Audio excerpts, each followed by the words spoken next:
Tu és santo, poderoso, Tu és digno de adoração. Vou seguir-te, vou ouvir-te,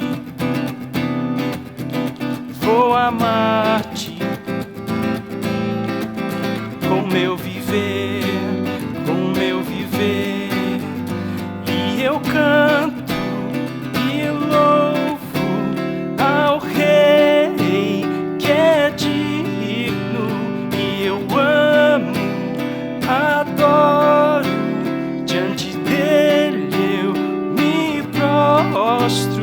E eu canto e louvo ao Rei que é digno, e eu amo, adoro, diante dele eu me prostro. Príncipe da paz, só por ele eu viverei.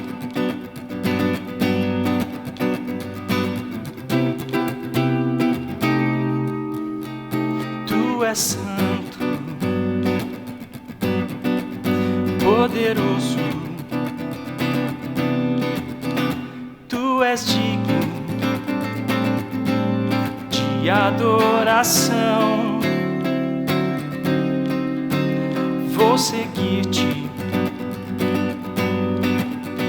vou ouvir-te, vou amar-te com meu viver, com meu viver. E eu canto e louvo ao Rei que é digno, e eu amo e adoro, diante dele eu me prostro. E eu canto e louvo ao Rei que é digno, e eu amo, adoro, diante dele eu me prostro. Príncipe da paz, só por ele eu viverei. Príncipe da paz, só por ele eu viverei. Príncipe da paz, só por ele eu viverei. Da da da da, da da da da da,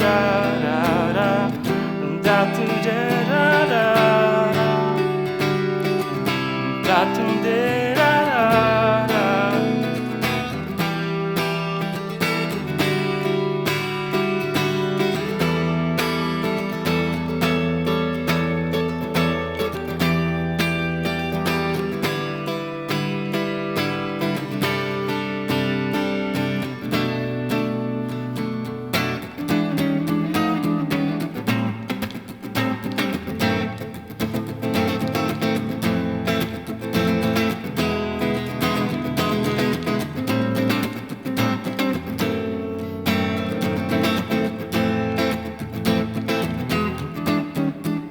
Nós queremos sentir mais a tua porção. Santo Espírito, derrama o teu poder. Vem nos dirigir, vem nos abençoar, Deus. O teu amor queremos receber. Nós queremos sentir mais da tua porção. Santo Espírito, derrama o teu poder. Vem nos dirigir, vem nos abençoar, Deus. O teu amor queremos receber. Oh, aleluia. Oh, aleluia. Oh, aleluia. Aleluia. Oh, aleluia. Oh, aleluia. aleluia, aleluia. Vamos do começo? Nós queremos sentir mais da tua porção. Santo Espírito, derrama o teu poder. Vem nos dirigir, vem nos abençoar, Deus. O teu amor queremos receber. Nós queremos sentir mais da tua porção. Santo Espírito, derrama o teu poder. Vem nos dirigir, vem nos abençoar, Deus. O teu amor queremos receber. Oh, aleluia. Oh, aleluia. Oh, aleluia. Aleluia. Oh, aleluia. Oh, aleluia. Yeah. Oh, aleluia. Aleluia.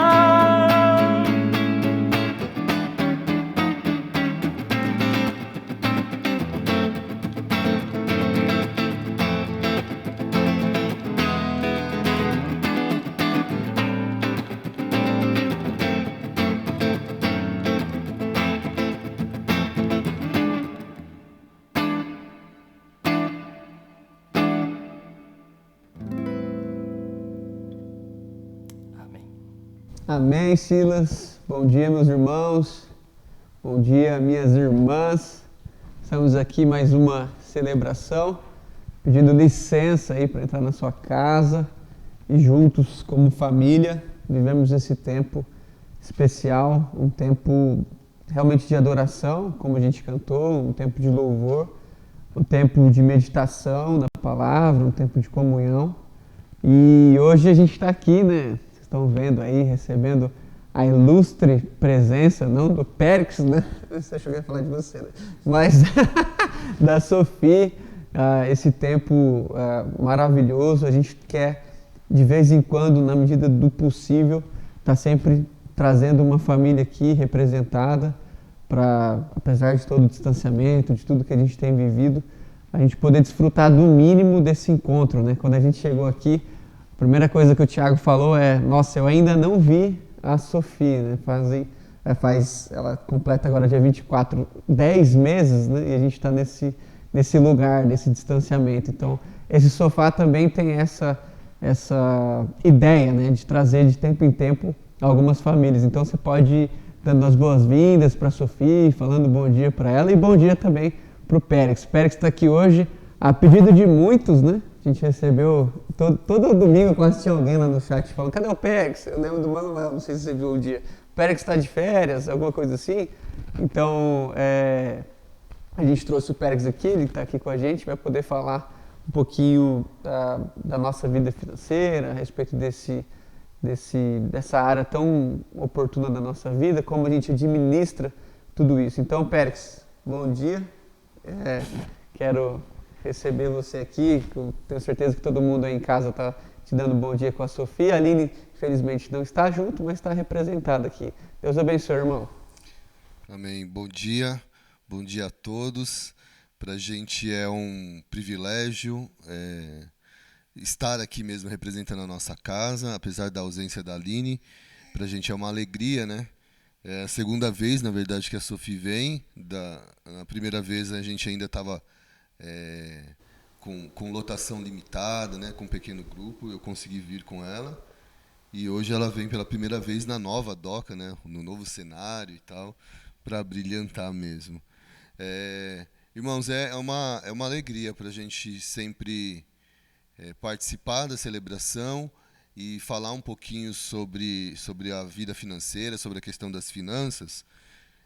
A Sophie está tentando falar, a gente vai dividir aqui o microfone, mas eu queria, para poder falar um pouquinho sobre finanças, eu queria ler um versículo que não está diretamente ligado a finanças, que é Provérbios 22, 29, que diz assim: você conhece alguém que faz o seu trabalho com cuidado e perfeição?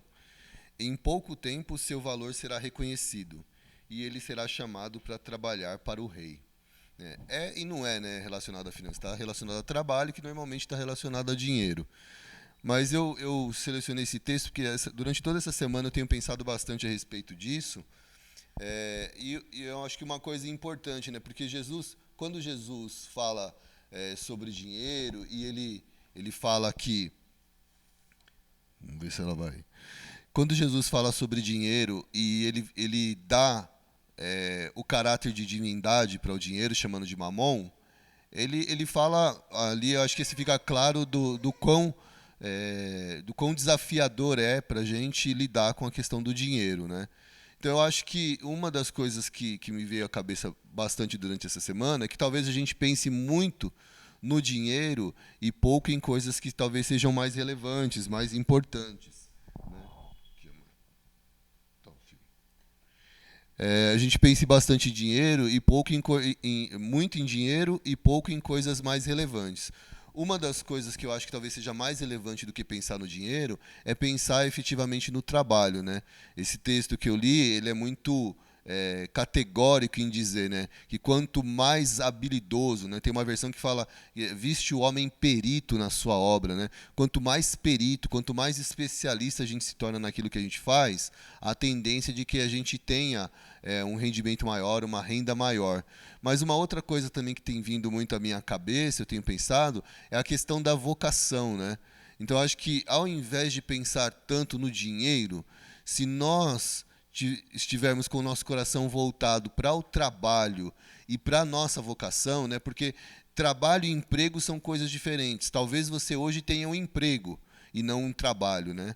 A forma fácil de você pensar se você tem um emprego ou um trabalho é como é que você acorda na segunda-feira, né? Se você acorda vibrando e celebrando pela oportunidade que você vai ter de mais uma semana estar realizando o seu trabalho, provavelmente é um trabalho mesmo. Agora, se você acorda e na segunda-feira você já está pensando na sexta, muito provavelmente você tem um emprego. Então eu acho que quando a gente pensa assim, eu quero ter uma vida próspera, eu quero ter uma vida financeira melhor, e o que eu faço? É certo que tem muitas coisas para a gente fazer, né? Ligada diretamente ao dinheiro, de organização, de investir e tal. Mas acho que princípios que podem dar base e ajudar a gente a construir uma vida mais próspera mesmo e mais de acordo com a vontade de Deus é a gente pensar no trabalho e na nossa vocação, né? O quanto o que você faz está alinhado com a sua vocação, o quanto aquilo que você faz está alinhado com aquilo que Deus te presenteou, o quanto exige os seus talentos naturais, as suas habilidades doadas por Deus para que você possa cumprir efetivamente a sua missão. Então, não é uma palavra diretamente ligada a ofertas, né? A gente já é uma comunidade madura, a gente entende a nossa responsabilidade, a gente sabe qual é a nossa responsabilidade para poder manter isso aqui, para criar esse novo cenário, ou manter tudo aquilo que a gente está fazendo aí nos bastidores e tudo que vem pela frente. Obviamente que a gente conta com a sua oferta, com a sua contribuição, mas, como a gente sempre fala, a gente está sempre preocupado com esse retorno assim, da igreja olhar para os seus filhos, para os seus membros e pensar como é que a gente pode contribuir para que a sua vida financeira seja abençoada, seja próspera, seja rica. Tá bom? Então essa é a palavra que estava no meu coração. Quero fazer uma oração breve aqui, pensando nessa palavra. Pai querido e amado, em nome de Jesus, nós oramos ao Senhor, pedindo que o Teu Espírito Santo trabalhe em nossas vidas, abrindo o nosso coração e o nosso entendimento para que a gente compreenda quão precioso é o trabalho. E a Tua palavra diz que o Senhor trabalhou 6 dias e descansou apenas um. Que a gente então entenda quão precioso é o trabalho. E mais ainda, que a gente compreenda quão é precioso a vocação que o Senhor nos deu.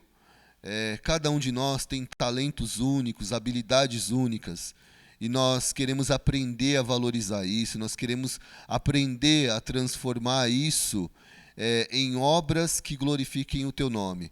Seja um trabalho remunerado, seja um trabalho voluntário, mas que nós tenhamos o privilégio, ó Pai, de nos valer dos dons e talentos que o Senhor nos deu para fazer a Tua vontade em nossa vida, Pai. Oramos pela casa de cada um dos nossos irmãos que estão assistindo, aqueles que estão aqui presentes, todas as famílias representadas, pedindo que o Senhor abençoe a cada um, que o Senhor não deixe faltar o pão de cada dia sobre a mesa, que o Senhor abra portas de emprego, que o Senhor abençoe de uma forma especial cada um dos nossos irmãos e família, Pai. Essa é a nossa oração nesta manhã, Pai. Em nome de Jesus. Amém.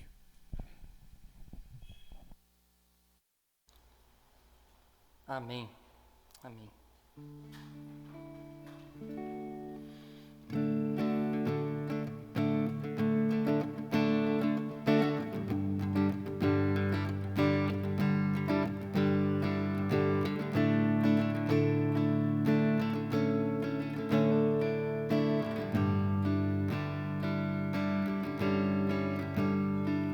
Debaixo de tuas asas sinto proteção. Os pensamentos conhecem de longe todo o coração. Sem palavras sabes todo motivo e intenção.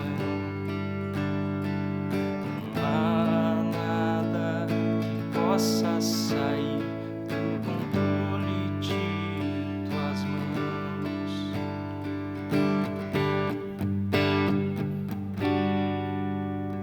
Fortaleza em dia de angústia, socorro bem presente na tribulação, companhia eterna, aliança em Jesus, o amor.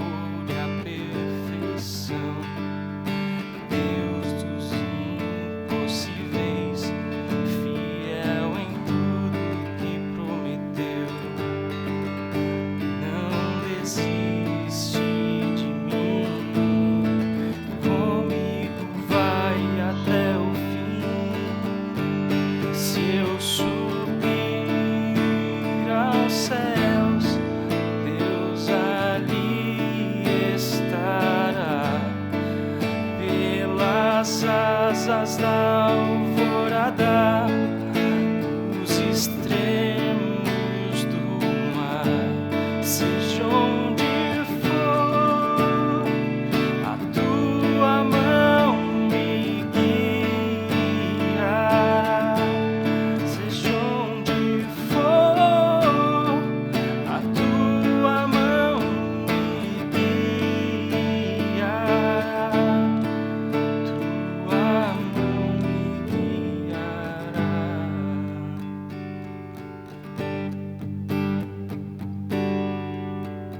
Fortaleza em dia de angústia, socorro bem presente na tribulação, companhia eterna, aliança em Jesus, o amor e a perfeição.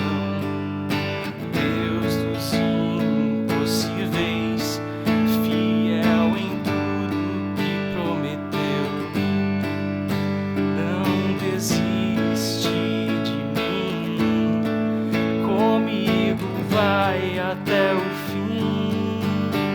Se eu subir aos céus, Deus ali estará.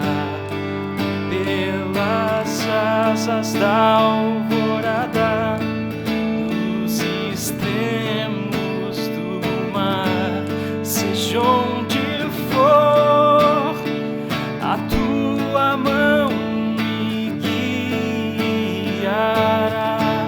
Seja onde for, a tua mão me guiará. Tua mão me guiará.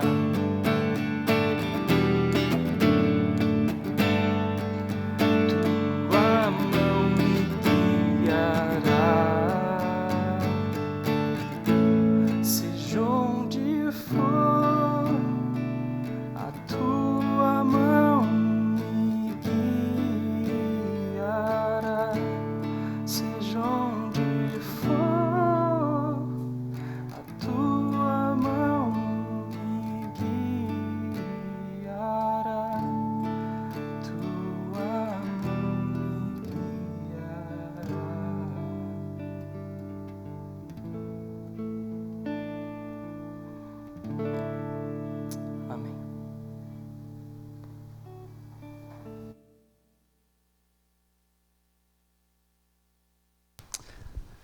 Amém, amém, meus irmãos. Muito bom estar aqui com vocês. A gente está com o Silas e os irmãos aqui cooperando. E nessa manhã a gente quer ter um tempo, como sempre, de meditação da palavra. A gente quer realmente entender ou continuar entendendo, produzindo aquilo tudo que Deus tem feito no nosso coração. E hoje eu quero ler o texto de Lucas, capítulo 22. É um texto que a gente leu na semana passada, quando fizemos a cantata, né? Não sei nem como a gente chamou, aquela narrativa em Lucas. E um texto que, como eu ouvi várias vezes e li várias vezes, acabou falando muito ao meu coração e eu quero dividir com vocês. Então, Lucas, capítulo 22, do versículo 31 até o 34. Diz assim a palavra do nosso Deus. Simão, Simão, eis que Satanás vos reclamou para peneirar como trigo. Eu, porém, roguei por ti, para que a tua fé não desfaleça. Tu, pois, quando te converteres, fortalece os teus irmãos. Ele, porém, respondeu: Senhor, estou pronto para ir contigo, tanto para a prisão como para a morte. Mas Jesus lhe disse: Afirmo-te, Pedro, que hoje 3 vezes me negarás que conheces, antes que o galo cante. Amém. Quero orar mais uma vez e quero que você também nos acompanhe em oração nesse tempo em que a gente quer dividir esse texto com você. Feche seus olhos se você puder, se você quiser, e nós iremos falar com o nosso Pai. Pai, nessa manhã nós, mais uma vez, como temos feito sempre aqui, queremos te pedir no nome de Jesus que o Senhor conduza a nossa mente, as nossas emoções, o nosso coração, para que cativos à tua voz possamos sair desse encontro muito mais conscientes da nossa vida, daquilo que nós somos, do que nós podemos e devemos fazer. Então, como temos orado constantemente aqui, nós te pedimos no nome de Jesus que a tua voz alcance mesmo a nossa vida, alcance o nosso coração, que o Senhor possa falar conosco nessa manhã e para além dessa semana, e que a palavra do Senhor encontre uma terra fértil, no nome de Jesus, no nome de Jesus. Amém, amém. Irmãos, eu quero hoje conversar com vocês sobre o tema Todo Simão quer ser Pedro. Uma ideia que a gente teve e que está aí contemplada nesse texto, onde nós lemos na semana, e faz muito bem se você continuar lendo.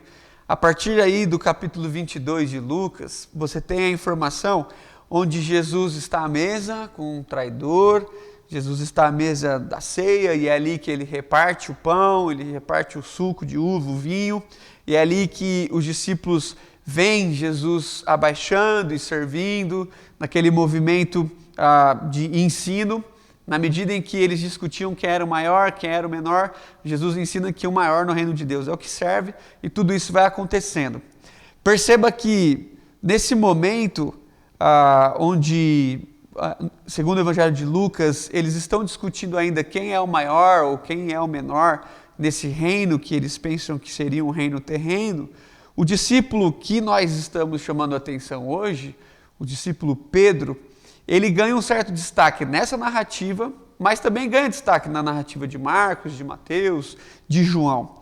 É muito interessante quando a gente olha para a vida de Pedro e a gente percebe que, na nossa opinião, ele é o homem ali de maior destaque dos evangelhos, que é o discípulo que ganha maior citações, o maior número de citações. Ele é um homem que fazia parte daquele núcleo mais íntimo de Jesus. Então Jesus tem os 70 discípulos, tem os 12, e Jesus tem aqueles 3 que em alguns momentos são aqueles que vão com ele numa intimidade maior, como por exemplo no texto em que Jesus vai para o Monte da Transfiguração. Pedro é aquele único homem que anda por sobre as águas. Pedro é aquele que disse: Tu és o Cristo, o Filho do Deus vivo. Pedro é aquele que prega os 2 primeiros grandes sermões da história da igreja cristã.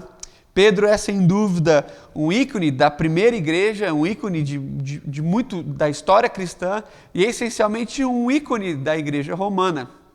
Quando você lê um pouco a história romana, você percebe que Pedro, ele é tido como o primeiro papa. E quando você vai e analisa que Pedro, ele tem como a igreja romana tem como a basílica, a igreja principal de toda a conversa, de toda a religião, de toda a doutrina, é a basílica justamente de São Pedro, né? Que eu pesquisando percebi, que não sabia que era tão grande assim, mas um templo que consegue comportar aproximadamente 200 mil pessoas, tem mais de 190 metros, é uma coisa assim grandiosa, né? Nós temos aqui, para a nossa fé, a fé reformada, nós não entendemos assim como os romanos, que Pedro é o primeiro papa, e nem entendemos outras coisas acerca de Pedro, mas nós não desconsideramos a importância que esse homem tem no propósito de Deus para a igreja, né? Pedro é aquele que por nós é chamado de apóstolo, e de apóstolo Pedro, mas que tem sobre o seu primeiro nome, o nome de Simão. Várias vezes nós lemos isso. A gente precisa entender os dois primeiros relatos da Bíblia acerca de Pedro, essencialmente do capítulo em Lucas, no capítulo 4, no capítulo 5, a primeira vez que Pedro é citado na Bíblia, ele não é citado como Pedro, ele é citado como Simão. Lucas capítulo 4, versículo 38, quando Jesus vai até a casa de Pedro para curar a sua sogra, ali não aparece a expressão Pedro, aparece a expressão Simão. Em segundo lugar, o segundo relato é quando Jesus convida Pedro para ser um discípulo, naquela grande pesca, onde Pedro pesca a noite inteira e depois lança as redes de novo. Quando Jesus conversa com Pedro, Jesus conversa com Simão. Jesus diz: Simão, vá até onde as águas são mais profundas e lance as redes.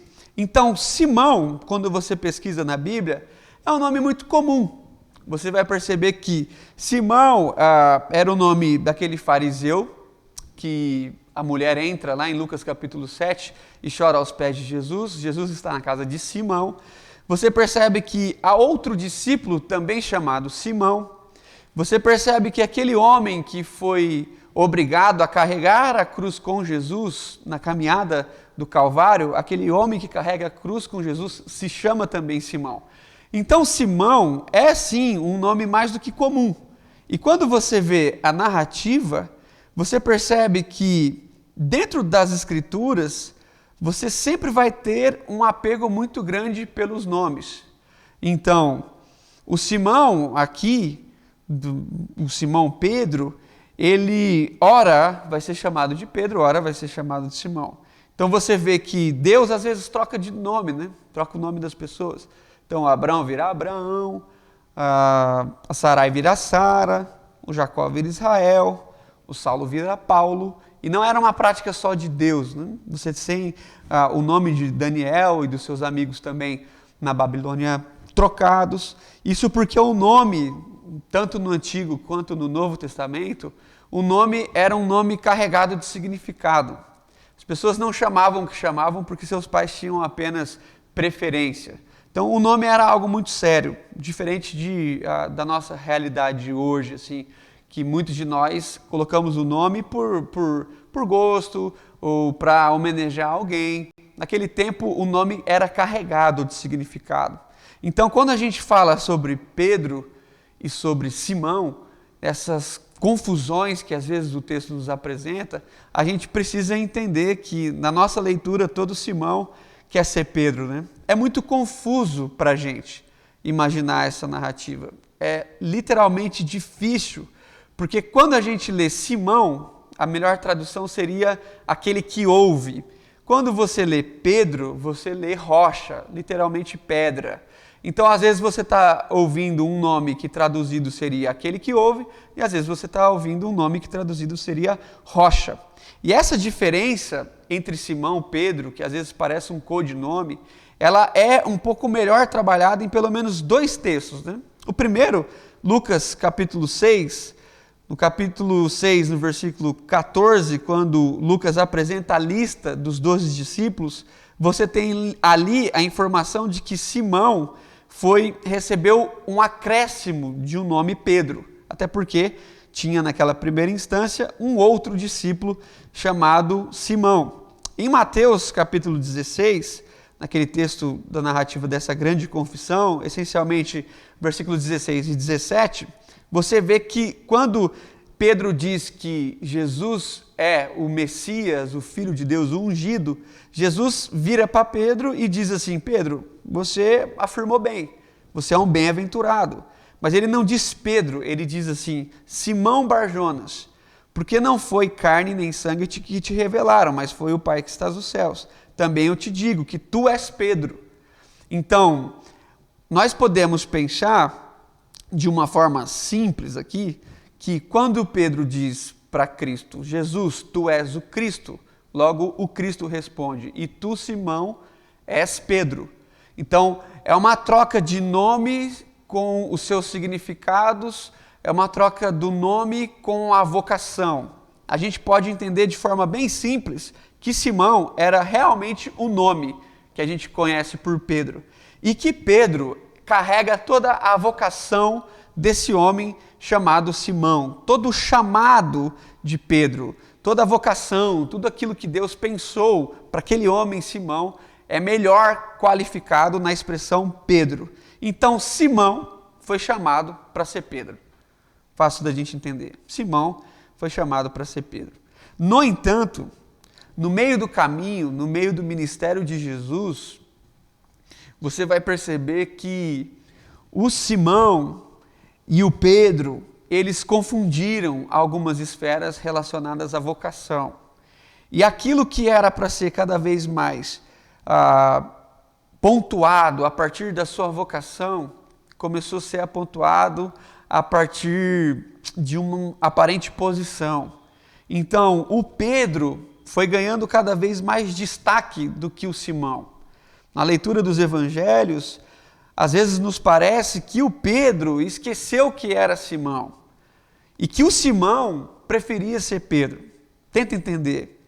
Pedro era a vocação de Simão, mas por uma série de confusões passou a ser um título, como por exemplo, para ficar mais fácil, é como aquele advogado que sempre que você se encontra, ele exige que você o chame de doutor. É como o pastor que toda vez que você encontra, exija que você o chame de reverendo, alguma coisa desse sentido. Sabe quando um título é acoplado e a pessoa sempre que se apresenta por seu título antes de se apresentar por seu nome? Então, era mais ou menos isso que acontecia aqui na cabeça de Simão. Praticamente ele fazia assim: oi, prazer, eu sou o Pedro.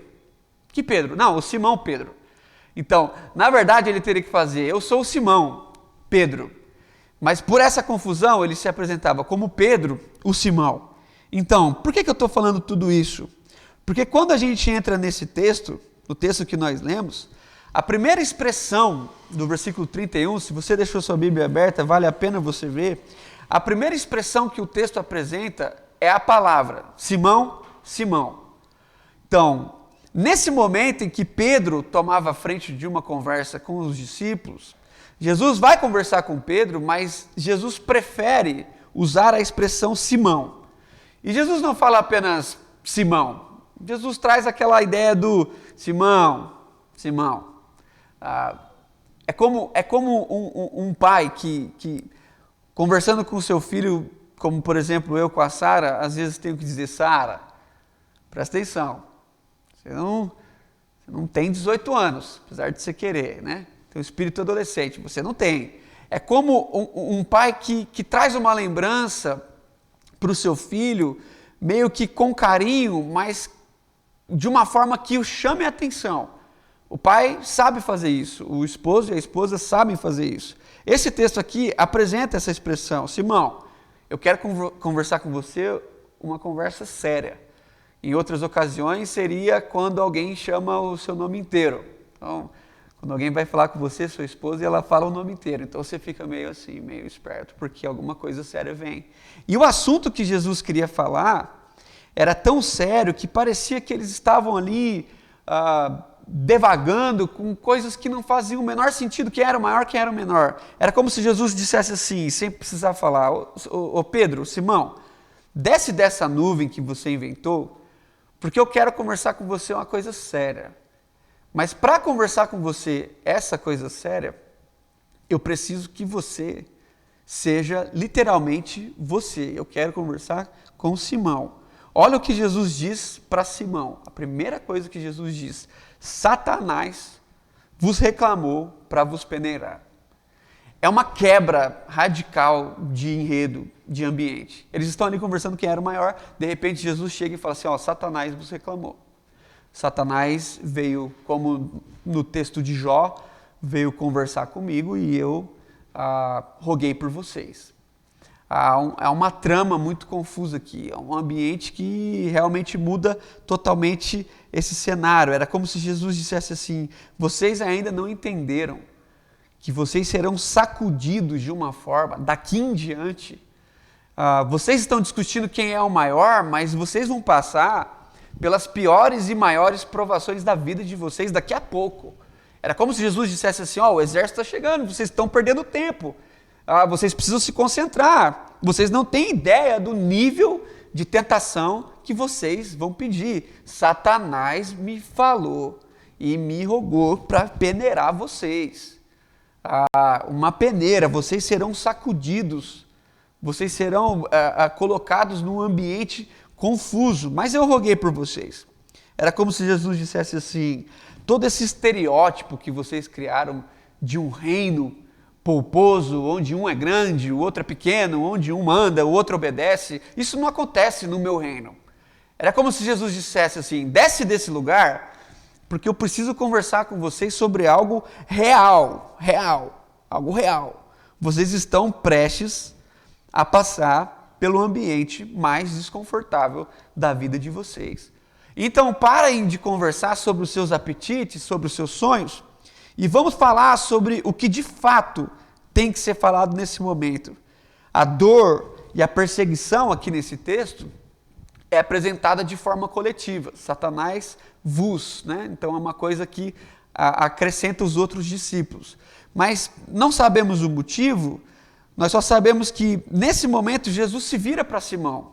E Jesus diz assim, Simão, mas eu roguei por você. E Jesus diz o motivo no versículo 32, na parte primeira. Eu roguei por você.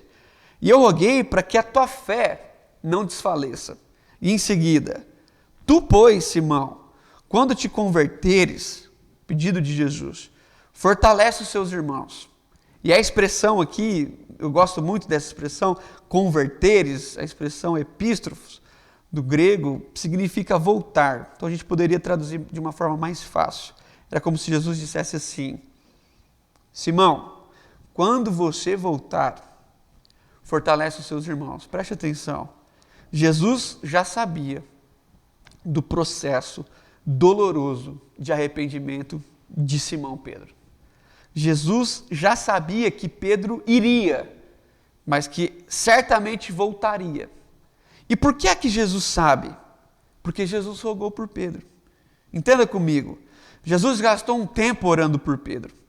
Jesus investiu um tempo rogando em favor desse homem especial, desse alguém querido. E Jesus sabe exatamente, a partir da conversa que ele tem ali, isso fica muito claro, Jesus sabe exatamente quem Pedro é. E Jesus sabe o que Pedro passaria. Agora, olhando para Pedro, já é diferente. A sensação que nós temos é que Pedro está perdido, ele não sabe quem ele é, ele não sabe para onde ele vai. Tenta entender. Ele acha que ele é Pedro, mas Jesus está chamando atenção e lembrando que ele é Simão. Ele acha que ele estaria num lugar de honra, mas Jesus está o alertando que em pouco tempo ele estaria sozinho, chorando talvez o choro mais amargo da sua vida. Simão, Jesus diz, quando você se converter, você vai ter forças, você vai ser a rocha, aí sim você vai ser Pedro, e a sua força vai ser tão grande que você vai conseguir ainda amparar os seus irmãos. Jesus diz assim, Simão, quando você se converter, você realmente vai ser forte. E tão forte que você vai poder apacentar, você vai poder fortalecer. Simão, o que eu estou propondo para você não é que você seja grande, você se torne uma rocha polposa, mas é que você seja forte ao ponto de sustentar os seus irmãos. Então, Simão, eu sei que você vai, mas quando você voltar, fortalece os teus irmãos. Fortalece os teus irmãos. Então, Simão, em vez de ficar pensando qual lado você vai sentar no meu reino, eu quero que você pense como é que você se tornará o sustento de muitos dos seus irmãos.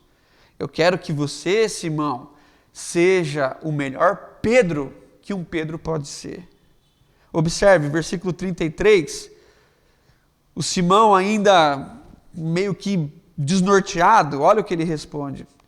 Senhor, eu estou pronto para ir contigo. Eu estou pronto para a prisão, eu estou pronto para a morte, e o evangelista Mateus diz assim, ainda que todos te neguem, eu não te negarei. A expressão que me chama a atenção aqui é a expressão, eu estou pronto. Eu estou pronto. Essa talvez seja o grande drama na vida de Simão. A vida dele ministerial nem tinha começado e ele tinha a falsa impressão de que ele estava pronto, onde na verdade ele não tinha nem dado os primeiros passos do que ele viveria. E aí você tem do versículo 33 para o versículo 34 uma transição muito inteligente do evangelista Lucas e que precisa ser notada por nós, porque a partir do versículo 33 você tem Jesus conversando com Simão, mas o Simão está respondendo como se fosse Pedro. E aí Jesus inverte a lógica e ele começa a falar com Pedro para mostrar para esse homem, Pedro, que ele não era tão Pedro quanto ele pensava.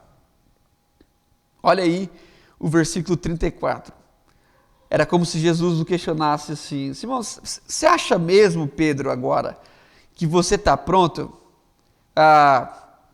Eu sei que você não está pronto, mas eu acho que ainda você não sabe. Então, eu tenho uma má notícia para você, você precisa saber. Vai ser um pouco dolorido, mas você precisa saber. A rocha que eu vou mostrar a partir de você é uma rocha bem diferente.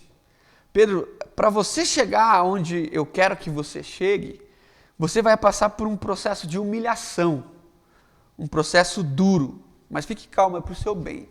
Olha a resposta de Jesus, versículo 34, Jesus diz assim, Pedro, em menos de 12 horas, ou seja, daqui a pouco, antes do amanhecer, antes do galo cantar, você já vai ter me negado 3 vezes. Você que acabou de dizer que nunca me negaria, em pouco tempo você vai me negar 3 vezes. Tenta entender. Pedro, sabe que o pior da história é que talvez eu te falando isso, você pense que você vai me negar lá no Sinédrio. Você tem tanta crise de poder, Pedro, que talvez você está pensando que você vai me negar na frente de César, na frente de Pilatos. Não, Pedro, é uma coisa séria para você. Você é tão menos do que você pensa, que você vai me negar para 3 desconhecidos num pátio. Não é nesse lugar polposo que você pensa estar. Você está tão aquém do que você pensa, desse personagem que você criou acerca de si, que você vai me negar para uma criada, que não é citado o nome, e para 2 homens comuns, que também não são citados. Eles vão te perguntar se em algum momento você já esteve comigo, e você vai dizer que não. Viu, Pedro? Porque, Pedro, apesar de parecer loucura, antes do galo cantar, você vai fazer isso 3 vezes. E aí a narrativa muda drasticamente de enredo, do 34 para o 35, e nós encerramos assim esse bloco, e eu consigo imaginar que Pedro, ele não acreditou muito em Jesus, em certo sentido, ele talvez não deu muito crédito, né? Você continua a leitura e você vai percebendo que, de fato, tudo aconteceu como Jesus havia declarado. E é exatamente esse ponto que eu queria traçar para os nossos corações nessa manhã, para a gente tentar pensar a grande distância que há entre a realidade de nós, com a pessoa que a gente pensa que a gente é. Então, no começo da pandemia, a gente falava muito, até aqui na DOCA e nos corredores, nas nossas conversas, que a pandemia seria uma grande chance, em certo sentido. Ninguém nunca pensou que seria tão ruim, porque quando a gente voltasse a ficar um tempo considerável em casa, a gente teria a chance de tratar o nosso ego. A gente leu algumas vezes aqui o texto que se a gente conhecer a verdade realmente iria nos libertar. Porque a gente acreditava que se a gente entrasse em casa e gastasse um tempo ali, a gente descobriria a pessoa que a gente talvez esqueceu que era no meio dessa confusão que a gente vive. Então eu afirmei aqui, nesse lugar e em outros lugares, que era sim uma grande chance, nesse mais de um ano, foi sim uma grande chance da gente se encontrar com a realidade de nós mesmos, quem nós realmente somos. Olharmos para o espelho e descobrirmos ou redescobrirmos quem nós somos. Era a chance de perceber como é realmente os nossos filhos. Era a chance de perceber quem é realmente a nossa esposa. Era a chance de nos questionarmos em favor da nossa função. Era a chance da gente perceber se aquela vida maluca que a gente vivia realmente valia a pena ser vivida. Foi no começo da pandemia que a gente começou a falar que não fazia sentido nenhum os deslocamentos e que a gente poderia dormir um pouco mais e trabalhar um pouco menos. Mas não durou nem um mês essa ilusão. Agora a gente dorme menos e trabalha mais sem sair de casa. E o ambiente que a gente pensava que a gente teria para desfrutar de toda essa liberdade, toda essa verdade, se torna um ambiente hostil. Onde, estando em casa, a gente quase nunca está lá. Onde, brincando com os nossos filhos, nós quase nunca estamos ali. Onde, olhando para a nossa esposa, nós estamos pensando em uma reunião, alguma coisa do tipo. Então, tenta entender comigo, na minha opinião, era assim, ainda é a grande chance da gente perceber que a forma que a gente estava vivendo estava desajustada, que a gente estava vivendo fora da realidade possível para a vida humana. Então era a chance de crescer, era a chance de aprender. Mas muitos de nós, preste atenção, muitos de nós, quando entramos em casa de volta no início da pandemia, talvez não crescemos por ter a mentalidade de Pedro, por pensar que estávamos prontos. Fala a verdade. Você pensou que você aprenderia muito mais?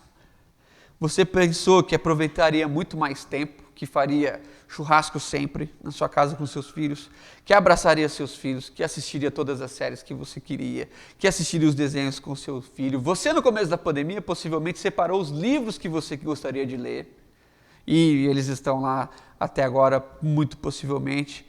Alguns certamente disseram, eu faltava no culto porque o deslocamento era grande, mas agora, sem deslocar, vai ser tranquilo. Então perceba, essa impressão que a gente tinha, ou que a gente ainda tem, que no fundo nós estamos prontos, que a gente já sabe, a gente só não queria, que a gente podia, a gente só não fazia, tem que ser em algum momento confrontada. Parece que no começo da pandemia todo mundo ficou humanizado, né? As grandes lives, todo mundo em favor de todo mundo, tudo muito beneficente, muita coisa acontecendo. E aí, ao que se dizia que a humanidade estava tomando como que um tapa na cara, mas que dali a humanidade sairia bem melhor, né? Muitos otimistas falavam na internet algo muito semelhante ao que Pedro vai viver aqui. Porque quando você vai um pouco adiante do texto, você percebe que Pedro, ele peca, sim, ele faz isso, ele nega Jesus 3 vezes, mas ele vai e ele chora amargamente, o texto diz, amargamente. Quando você lê Pedro chorando amargamente, o que você pensa na primeira instância? Esse mudou. Agora nasce um novo homem, agora era a grande chance, era o que ele precisa. Era o que ele precisava. Mas o que de fato acontece? Ele chora amargamente, ele volta, ele encontra Jesus, depois Jesus desaparece e Jesus fica talvez umas 3 semanas sem aparecer ali para os discípulos, e é exatamente o mesmo Pedro que se levanta no meio dos discípulos e desiste de novo. Então, é exatamente esse mesmo homem que há pouco chorava amargamente, as duras penas, agora é o primeiro que se levanta e diz assim, eu vou pescar. Nós falamos sobre esse texto anteriormente.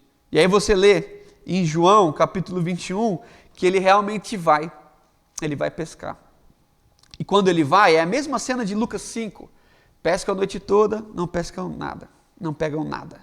E aí Jesus aparece na praia, faz o convite, Pedro vem, e o texto diz que ele vem nadando, né? Ele não deixa de ser esse homem impulsivo, e ele vem nadando, e ele tem uma conversa com Jesus, e quando Jesus vai conversar com ele, preste atenção, nos versos 15, 16 e 17 de João 21.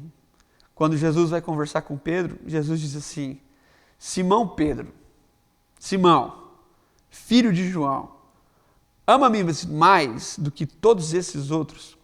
E nas 3 perguntas que Jesus faz acerca de se Pedro o amava, a forma como Jesus trata Pedro é Simão, filho de João. Tenta entender o que eu estou te dizendo.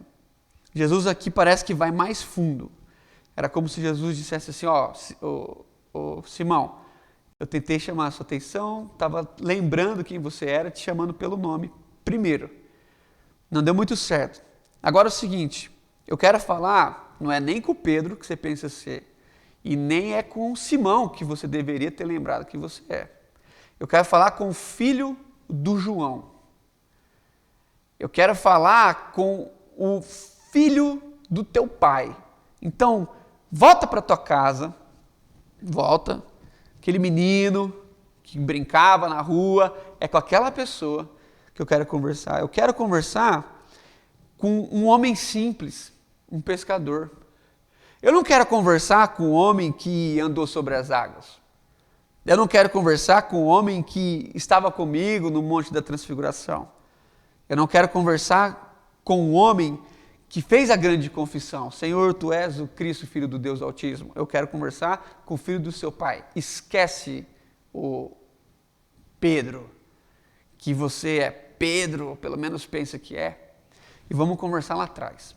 Senta aqui, tira a fantasia, senta e vamos falar. Vamos falar sobre a vida, vamos falar sobre você, vamos falar a partir de quem você realmente é. E olha que interessante, nós precisamos entender isso. Os 3 grandes momentos da vida de Pedro, Jesus o trata como Simão. As 3 conversas principais que Pedro teve com Jesus, Jesus o chamou de Simão. Quando Jesus o chamou, Lucas 5, nesse aviso tríplice aqui da negativa, e em João 21. As 3 conversas mais sérias que Jesus tem com Pedro, Jesus o chama de Simão. E por que Jesus o chama de Simão? Creio eu que sempre para o lembrar de quem ele é. Olha como para Pedro e possivelmente para muitos de nós isso é delicado. Pedro viveu todos esses constrangimentos, mas pela graça de Deus se levanta, começa a pregar, primeiro grande sermão, segundo grande sermão, sofre perseguição, ele realmente se levanta como líder da primeira igreja e ele vive momentos grandiosos, ele entra no templo, ele cura um homem, ele é alguém que realmente parece que está indo assim para o lugar exato do que Deus tinha planejado para ele, para o Pedro que Jesus sonhou que ele fosse. Agora, quando você abre as escrituras lá no primeiro livro, na primeira carta que Pedro escreve, e na segunda carta que Pedro escreve, nós temos uma informação de que para Pedro era importante ser lembrado sempre de que ele era Simão. E que para Simão era muito importante lembrar que ele deveria ser Pedro. Na primeira carta que Pedro escreve, no versículo 1, primeiro capítulo, Pedro se apresenta dizendo assim, Pedro, apóstolo de Cristo. Então, talvez ali pelos anos polposos de liderança, as grandes manifestações, ele tendo sido o líder daquela grande congregação, ele quando vai escrever sua primeira carta, ele diz, aqui quem está escrevendo é o Pedro, apóstolo de Cristo. Mas quando ele vai escrever a segunda carta, possivelmente 5 ou 7 anos depois, e bem pouco antes da sua morte, olha como o mesmo Pedro se apresenta. Segunda carta de Pedro, capítulo 1, versículo 1. Simão Pedro, servo e apóstolo de Cristo. Olha como isso é uma luta para a vida desse irmão, que às vezes se considera o grande Pedro e que sempre precisa ser lembrado de que ele é Simão. Mas de que o Simão precisa também ser lembrado de que deve ser Pedro. O fundamento, aquele que iria pastorear, queria cuidar, queria sustentar os seus irmãos. E pensando nisso, depois de muitos e muitos anos, né, que Pedro vive, ele ali já 30 ou 40 anos depois que Jesus se foi, você ainda tem a mesma luta interna. Essa coisa do ser humano, a grande pergunta que quase ninguém consegue responder: quem eu sou? E a resposta sempre invertida para a pergunta quem eu sou, respondendo coisas que a gente faz. Pedro foi lutando e foi se lembrando durante todos os anos do seu ministério. Agora não mais com Jesus ali, mas em espírito. Pedro foi se lembrando que ele de fato era o Simão e que ele também era o apóstolo, mas que antes de ser Pedro ele é Simão e antes de ser apóstolo ele era um servo. Então, caminhando para o fim, pensando nesses movimentos que a gente tem vivido, essa crise que agora há pouco conversava com os nossos amigos aqui, onde se você liga a televisão, você se depara com informações duras. Se você liga celular, Instagram que seja, você se depara com informações duras. Se você decide, não, vou dar um tempo de redes sociais, mas continua no WhatsApp, você também vai receber informações duras. A todo tempo é alguém pedindo uma oração, alguém lamentando a morte de alguém, e tudo isso, gente, está causando assim o ambiente onde nós estamos inseridos: morte, fome, crise, acusações, crimes, assassinatos. A gente não sai desse lugar. Até conversar com meus irmãos essa noite, pesadelos, porque a gente está inserido nesse ambiente de morte, e a postura que a gente tem frente aos desafios da nossa vida, na maioria das vezes, é uma postura de, diante dos desafios, responder a partir de alguma coisa que a gente tem que fazer. Por exemplo, quando você lê tudo isso, intrinsecamente deve passar na sua cabeça o que você deve fazer, qual tipo de texto você deve produzir, qual tipo de foto você poderia postar, o que você poderia acrescentar, produzir, e poucas vezes passam na nossa cabeça perguntas como essa: como é que eu vou terminar isso aqui? Como é que a minha família vai terminar isso aqui? Como é que nós estaremos depois que tudo isso aparentemente terminar? Como estará o nosso coração, as nossas emoções, as nossas relações, depois que tudo isso terminar? E talvez a melhor forma da gente batalhar com tudo isso é tendo em mente não apenas o que a gente deve ou não deve fazer, mas essencialmente, quem nós somos no meio de tudo isso.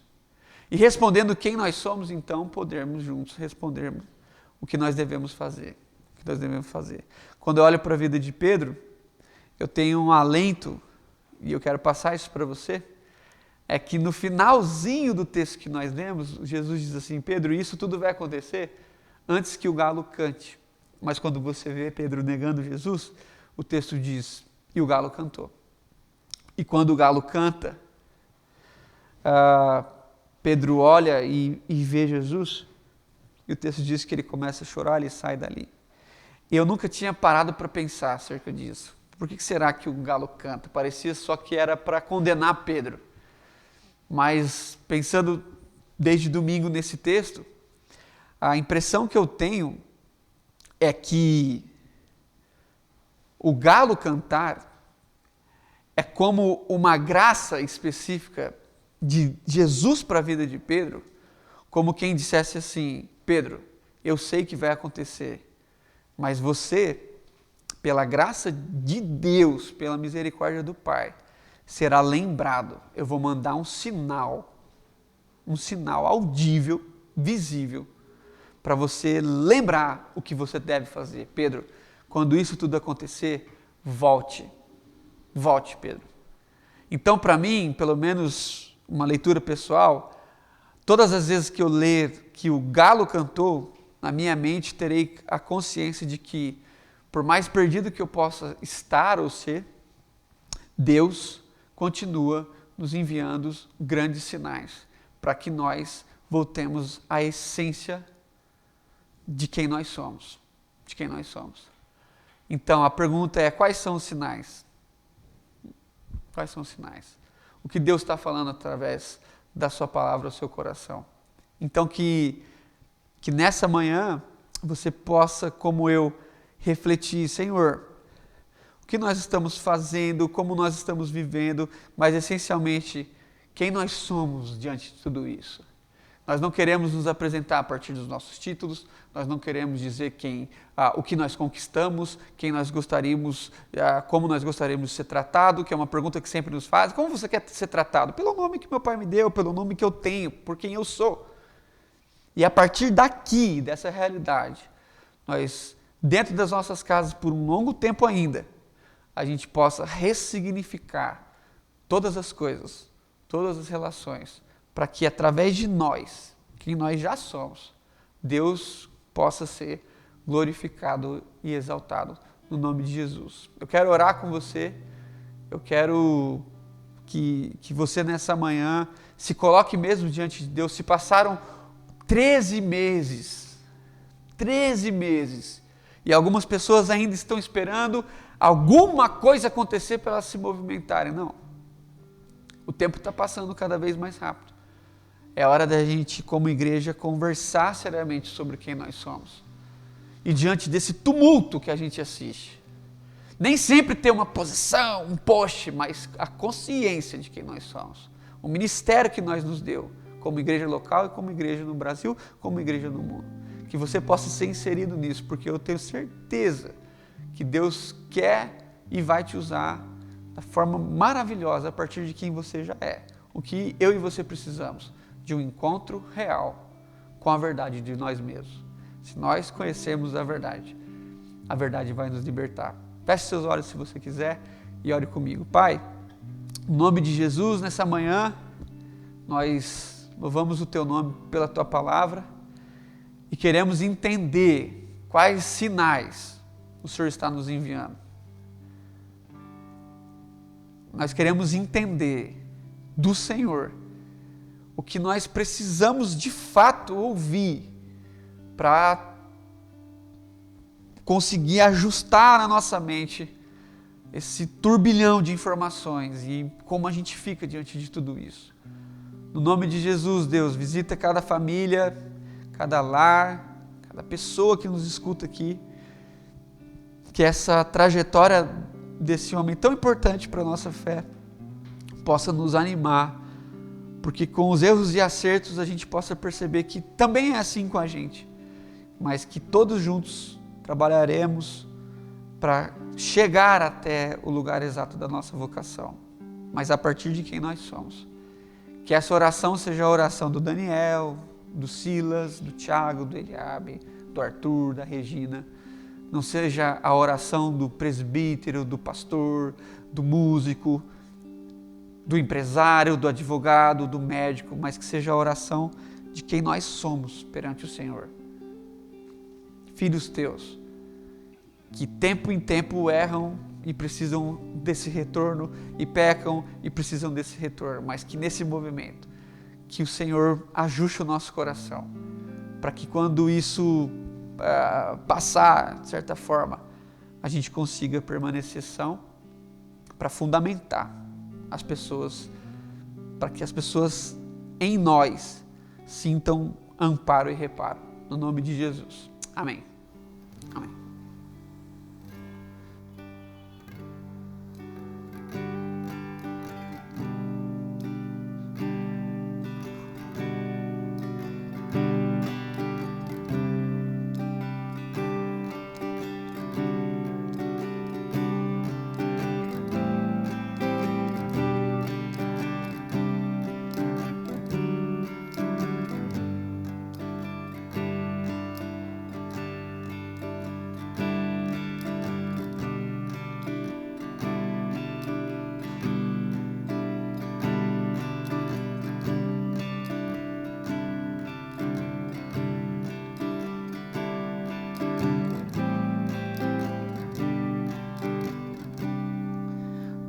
todos que têm sede,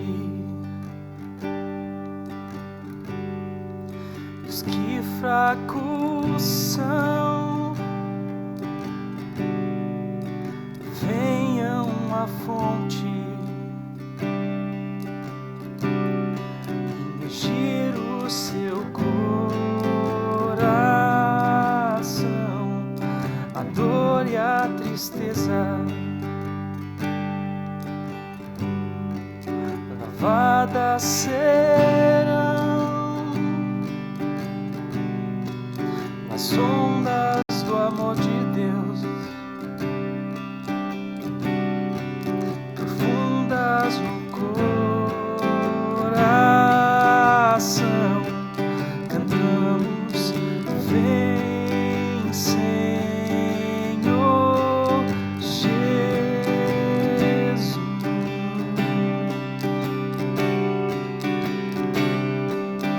Vem, Senhor Jesus.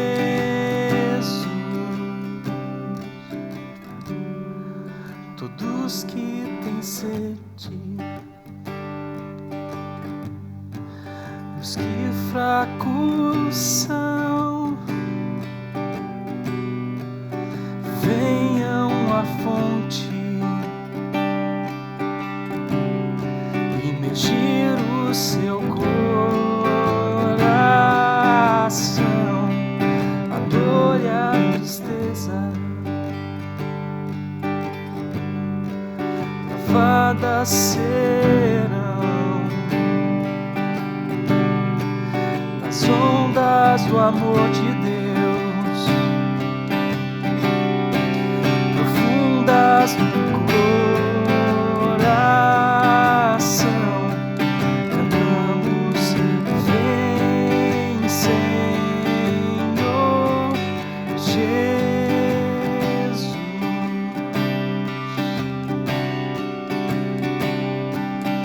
Vem, Senhor Jesus.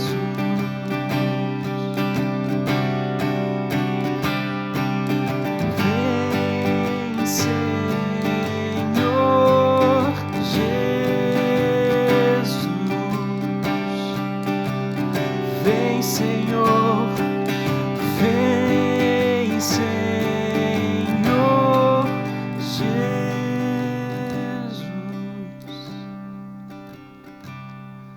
Profundas no coração,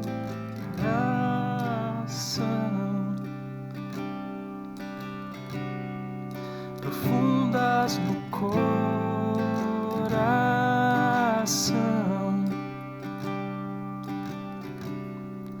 profundas no coração. Cantamos: vem, Senhor Jesus.